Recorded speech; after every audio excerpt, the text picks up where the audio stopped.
Hello and welcome back to another Hold that thought for just 1 second.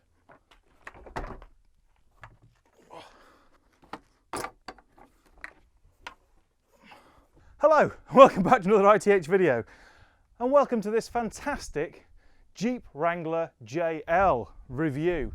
Now, this is an enormously fun SUV. No, wait, not an SUV. I will get crucified by Jeep Nation. This is an off-roader, a proper ladder chassis, proper 4x4. So I'm going to review this. I'm going to have a lot of fun today, and I'm actually going to catch my breath because, good God, that tired me out running around with those two roof panels. Cut to B-roll.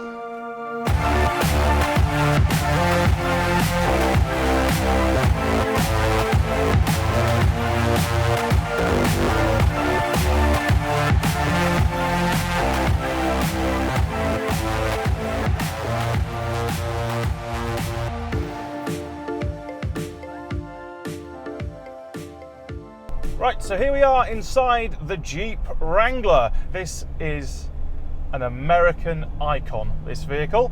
What do I mean by JL when I say Jeep Wrangler JL? It's purely the model designation, I guess. This is the JL model. The previous one was the JK.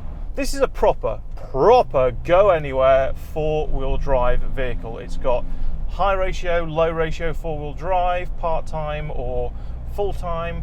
This will do pretty much anything you want it to. Now, this makes it fairly unique in the market, and it's actually taken the place, I think, of another iconic 4x4 car, because you can no longer buy a brand new Land Rover Defender. They've both been around since the dawn of time, pretty much, and visually they hadn't really changed that much, and it's exactly the same with this one. It's an iconic shape. It's, I don't know, this really does capture the imagination because you see it and you instantly know that's a Jeep. There's a very small amount of people that will use them off-road, but these are fashion cars, basically.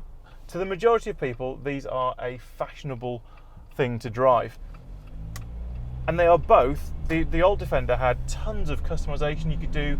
There were companies like Kahn and Urban, just a couple. There were loads, hundreds twisted, loads and loads of companies out there who would tune and beef up the looks of your Defender. This does exactly the same. There are so many parts available for this in the aftermarket, from making it look funkier to making it a proper off-road monster. I mean, when this new Defender comes out, will it be able to do everything that this does? Yes, absolutely. This is also very luxurious inside, though. Will a new Defender be able to compete with this at the price this is, which is $48,000?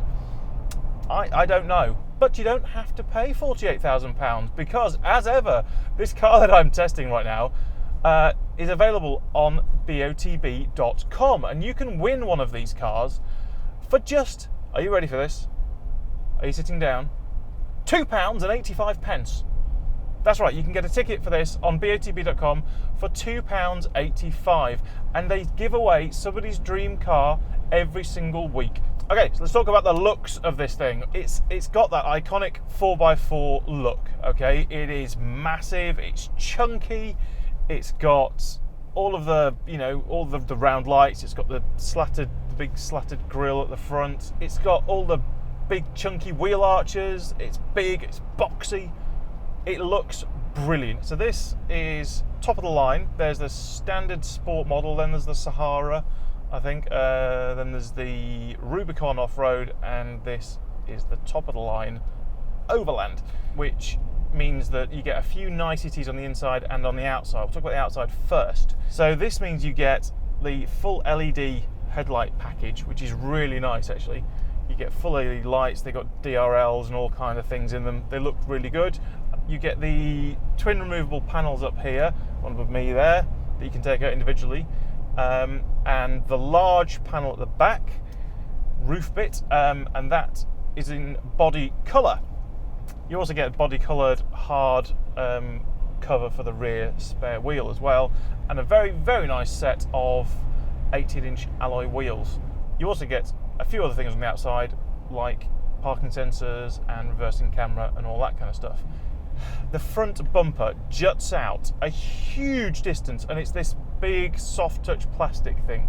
It's massive, and I don't know why it has to be so long, but you really, really need the front parking sensors that this comes with. The actual front of that bumper is actually about 14 inches from the end of where you can see here. That's a long way, and it's just ridiculous. Just why, Jeep? Why? Moving on, because we need to talk about practicality. Now, this is a very large vehicle on the outside. Sadly, that really doesn't translate into interior space. Now, this is the real problem I find. You'd think that this would be a big vehicle. Now, this has been used to come away with my family. We've got tons of stuff for a week to the Isle of Wight, so we've got everything, including the kitchen sink and bikes and all that kind of nonsense. I thought, oh, brilliant. I'm reviewing this Wrangler, so I'll take it and we'll have tons of room. You see, you open the rear boot on this and you look around and you think, why is there so little space in here? Now, one reason obviously is the fact that this is a proper big off-roader, lots of suspension travel, very beefy suspension setup. So that eats into the side of the boots quite a lot. But the main problem actually is the fact that when you look around, you notice the enormous roll cage. It comes right from the sides and the back, and you'd expect to be able to put loads of big tall things in here and to fill the roof space, but you really can't. So why is there a big roll cage in here? Well, for that I need to cut to me on the outside. One of the coolest things and one of the most unique aspects of this Jeep Wrangler JL, in fact most of the Jeep Wranglers in the past, is that, as you can see, you can take out these two driver and passenger kind of Targa roof panels. Now, they are really quick and easy. Well, not that quick. They're really quick and easy to take out, and you can just stick them in the boot. There's no dedicated storage for them, but it's a great little thing. You know, you can just take these out fairly quickly if the sun's out, and it's fantastic. If you live somewhere with a slightly sunnier climate, you can go one step further, 2 steps further, in fact. See, this whole rear roof section, I suppose you could call it, but basically from here all the way back down to above the rear tailgate, this whole bit comes off with, I believe, only 8 bolts. Now, in the boot it actually comes with a little toolkit as well, which gives you all the tools you need, little star hex, you know, everything you need basically to take this roof panel off. And should you feel the need, you could also take the doors off. It's all designed for this thing to basically come completely apart, and you can drive this thing around with virtually no body panels on.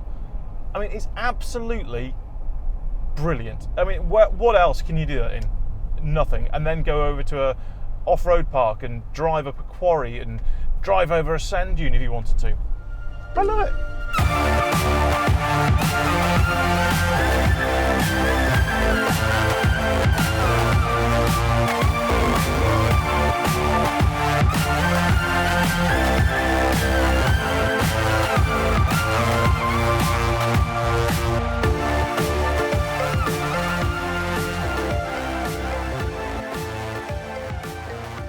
So continuing on with the interior of this thing, this is a light year ahead of the JK that preceded this. There is nice, I'm not sure if it's actual leather or it might be pleather, I'm not really sure. Either way, it's lovely stitching and all this kind of stuff on the top of the dash. It's a very vertical layout here, but there's a big 8-inch touchscreen on the dash here with all your infotainment system in it. That is really good, it's very quick. The maps are really nice on the nav. If you go somewhere by the sea, as I am, you can see that the sea kind of shimmers. It's just a small thing, but it really does stand out really well. Now, ahead of me in the dashboard, I've got 2 very large analog dials, and in the middle of them there's a, 4 to 5 inch digital screen right in the middle, which gives you all different information. Brilliant, very clear. Everything else is. On the steering wheel, tons of controls again. First time I got in this thing completely through me, didn't know where the stereo controls were, and they're actually on the back of it. So you've got all the infotainment nonsense on the steering wheel as well that you can control. Full AC, all that stuff, everything you could possibly want. tech-wise. There's loads and loads of tech. You've got the media interface in the front here under a big flap. It's all very business-like and agricultural in here. I mean, everything sits exactly where it should do, and it's all very chunky. It's not the best in terms of interior practicality. And that leads me on to one thing that is a massive problem for me.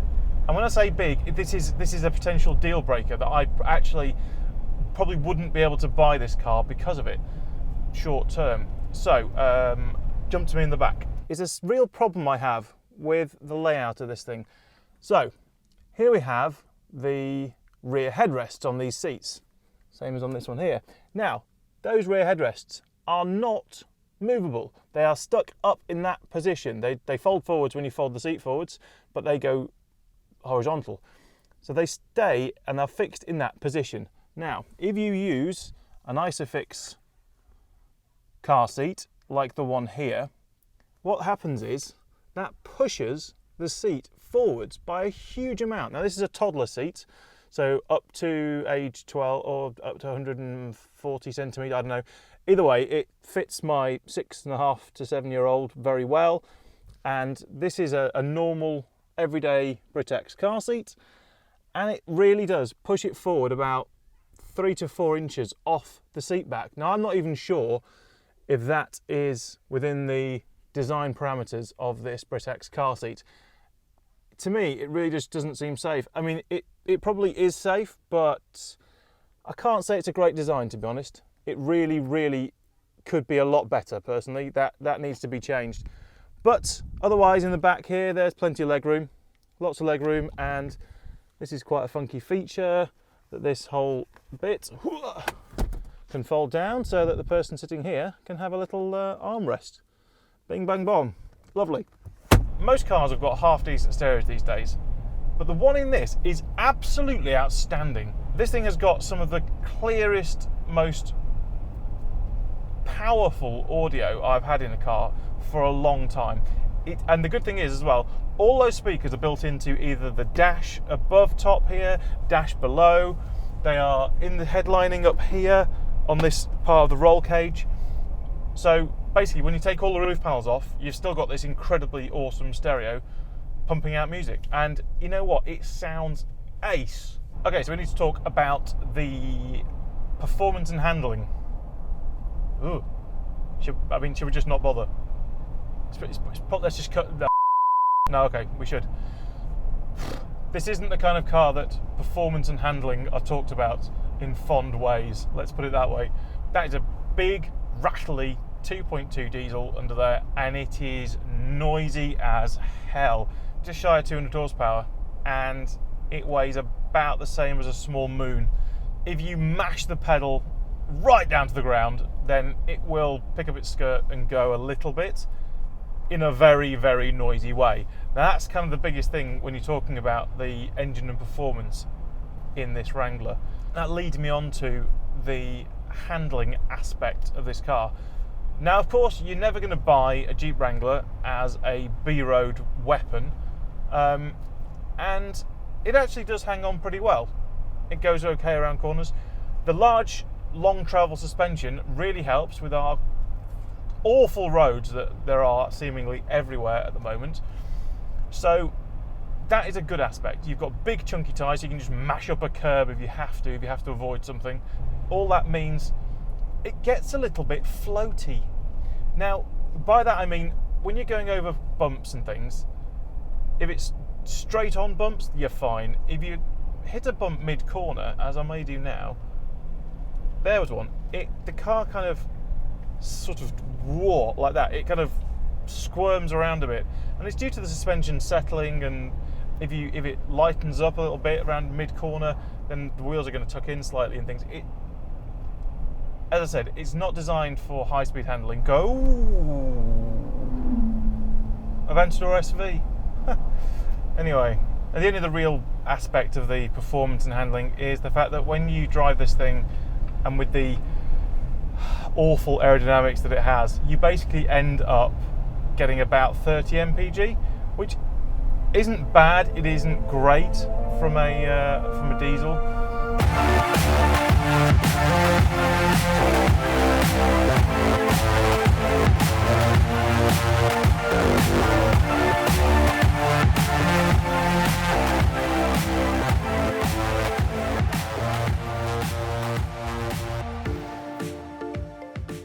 Okay, so what to make of this Jeep Wrangler JL? Again, much like the Jimny, it's a bit of a tricky one this, because if you look at it subjectively, there's so much that isn't actually that good about it. The practicality, the noisiness, all that kind of stuff. But this is the kind of car that really gets under your skin. Okay, you drive it, you really enjoy driving it. I find myself looking at it a lot when I'm walking away from it or walking up to it, and you find yourself smiling. You get Jeep Nation, you get all the people. I've had other Wranglers driving past and they give you a little toot and a little wave. I mean, what isn't good about that? It's fantastic. So yes, I think if I went for the turbo petrol unit that was a bit quieter, I don't think I could live with this amount of engine and rattly noise. But the petrol engine, yeah, I think that would be really good car. Apart from the car seat problem. But there you go, so that is it. That was the Jeep Wrangler 2.2 Diesel Overland JL. And don't forget you can go and buy tickets for this on botb.com for just £2.85. Hit the subscribe button, tick the like thing, notifications, all that stuff. Tick everything you possibly can, and we'll have loads more content and podcasts and things like that to come. So thank you very much for watching. Bye-bye.